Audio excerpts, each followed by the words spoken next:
So in 2014 with Ashley Reed, she made a presentation on an organization called WellList that was going to figure out how to make it an easier trip from the hospital to the home and to let patients and their families who were often at a distance provide support with her organization called WellList, which got support from Mass General Hospital and Partners Healthcare, but also got support from Quest Diagnostics. So we set up a boot camp for Ron Fleming in December of 2014 to figure out how over a 6-month period I could use something that I would later call the Atkinson protocol as a methodology that the patient and the families together could use as a creative problem-solving tool without any experience to take what I had learned and what others had and what I'd learned from others and apply it to their own situation. In December of 2015,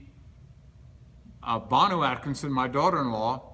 hurt her knee on Christmas Day and had a triple disaster on her right knee with an ACL and a meniscus and a lateral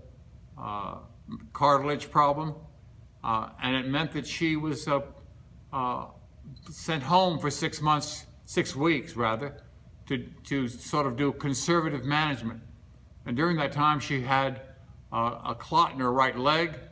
and on February, in January,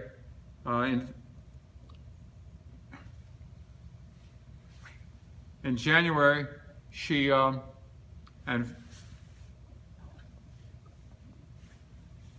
decided that she would wasn't sure what she was going to do. During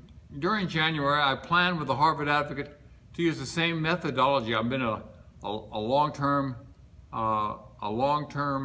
trustee of the Harvard Advocate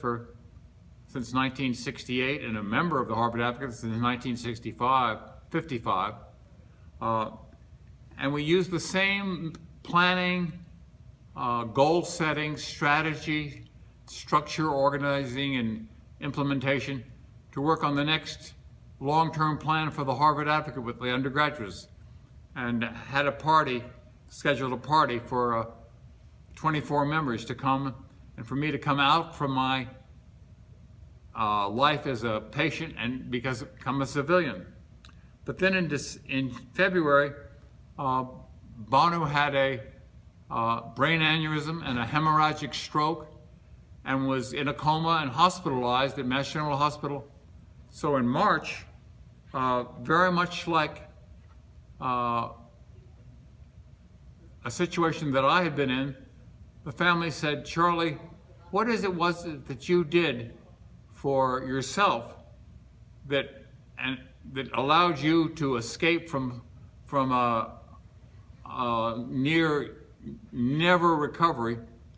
And I began to focus on something I now call the Atkinson protocol. And what I'm going to do in this upcoming meeting with the Spalding Cambridge Hospital Patient Family Advisory Council, I'm going to tell them the story about how I wrote an extended abstract